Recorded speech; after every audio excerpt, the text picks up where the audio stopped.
Vic, I'm curious if this made your radar. When we last left our heroes, if you will, it was right before the All-Star break, and my last show that I did before leaving on vacation was after Deni Avdija had a couple nice games in a row. And I thought some folks, a very loud portion of Wizards Twitter, including like some podcasters and bloggers and other folks who talk into microphones, had gotten a little bit out over their skis on Deni Avdija. They were putting out, I mean, some of it was in good fun. Some of it, I think, was being a little too serious. But, we're Deni Avdija apologist forms and, all these this guy's amazing. He's a star. This is what happens when you give him opportunity. And I was like, y'all can relax. He's averaging 13.8 points a game. I really like Deni Avdija a lot as a player, and I think he could be very helpful and part of a winning team if he's the, fourth, fifth, sixth, seventh guy on it. But let's stop pretending like this dude is some star in the making because he's had a nice 2 weeks. And then I went on vacation, and that night, but actually before I left for vacation, Thursday night, the last game before the All-Star break, Deni Avdija dropped 43 points. And I was like, career high. Well, actually, no, sorry. That was Wednesday. And I was able to do the show on Thursday and be like, guess what? Still doesn't really change anything. I don't know. Maybe he could be the third best player on a championship team instead of the fourth best. My bad. Well, obviously, when you go on vacation, there's no more content. I don't do the show when I'm on vacation. That's the point. And so for a week, I just watched my YouTube comments fill up and I'd get occasional shrapnel replies of Wizards fans because there's also, at that point, no more games. We have no new information. We have no new data. And lo and behold, we get back from the All-Star break. I'm still on vacation.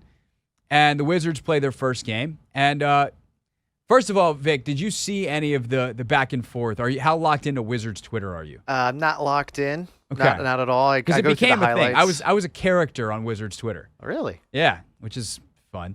And lo and behold, what do you know what Deni Avdija did in his first game back after the All-Star break? What did he do? He scored 5 points. Oh, man. On a miserable shooting night. Now he against the champions, right? Yeah, against the Nuggets. It was real bad.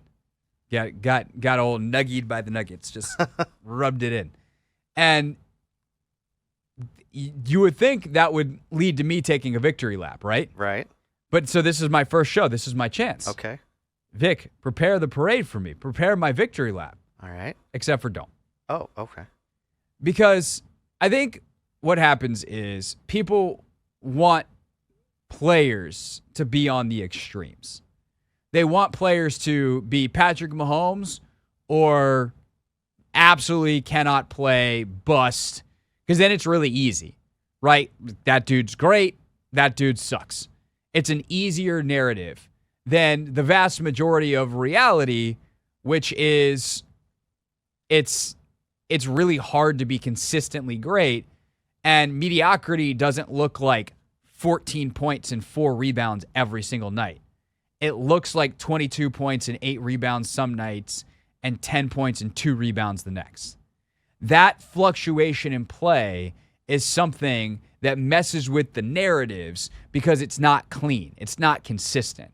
And so what I would tell anybody, and I very briefly got back onto Wizards Twitter. By the way, my only reply the morning after the Wizards game against the Nuggets, in which Deni Avdija had 5 points, was a hilarious tweet of someone reposting my segment where everyone is trying to cook me and going, y'all owe this man an apology. And to that guy, thank you. But what Deni Avdija is not is a budding superstar who's going to score 43 points on any kind of regular basis. We'll be lucky. Like, if you told me right now that Deni Avdija will retire in a decade and that 43 points will still be his career high, I'd probably take that bet. That's how, out of pocket, in a great way. It doesn't mean we shouldn't celebrate it. Incredible game. But if Deni Avdija goes and scores 44 points in a game in the future, bravo. But he might score 40 once a season. Maybe. It's really hard to score 40 points. Easier now than it's ever been in a season where scoring is at an all-time high. But very, very difficult, very impressive. He's not going to do it regularly. He's not going to score 30 regularly. 20, maybe. But this dude averages 13 points per game. And what that realistically means is he's not 43-point Deni, but he's also not 5-point Deni. He is simultaneously neither of those players and both of those players. He's just going to be inconsistent. And I think the hope is that he gets more consistent as he gets older. And for me, what I would want from Deni Avdija if I'm this front office is someone who reliably defends at a high level, averages between 16 and 18 points per game, hopefully 7 or 8 rebounds, 4 or 5 assists, doesn't turn it over, shoots 37% from 3. He's shooting an outrageously high number this year, which is awesome. If Deni Avdija turns into a 40% three-point shooter, then incredible. But he's realistically, if he settles into like 37 for his career, like I'm very happy with that. And I think wanting more of that is setting yourself up to be disappointed, and planning on more of that would be asinine, which I think gets to my last thing, which is when a lot of fans are like, why are you putting a ceiling on his potential? Because their counterpoints, to acknowledge them, which are fair enough, is that, you know, with Kuz out there, with Poole out there, like he doesn't get the opportunities. And it's like, okay, Kyle was out one game and he has 43. Like, don't you think that if they thought he was capable of that on a regular basis, then he would be out there a lot more and the offense would flow through him? You don't think these coaches or that Michael Winger and Will Dawkins like know what they're looking at when they watch these dudes in practice? Like, come on. But, oh, now I've lost my train of thought. Vic, where was I? Pick me up. Talking about Deni Avdija's ceiling. Yes, the ceiling. Which I have something from Bullets Forever. They posted a poll, but I'll let you finish. Yeah, no, I am intrigued in the Bullets Forever poll. But I think that when you're talking about a player's ceiling, first of all, I have no control over his ceiling. I have no control over anything. I am a guy who talks into a microphone. Oh. Yeah, that's me. Sorry for that hurt your ears, Vic. Yeah. Oh, We've had this conversation before about my ears. Oh, it hurts. They're very Tinnitus. sensitive. Yeah, sensitive. Yeah, sorry about that. I'm a usual radio guy whose hearing is probably going as we speak. Tap, tap. Very nice on the microphone for Vic. I'm a guy who talks into a microphone. I give my opinions for 3 hours a day. I have no control over anything.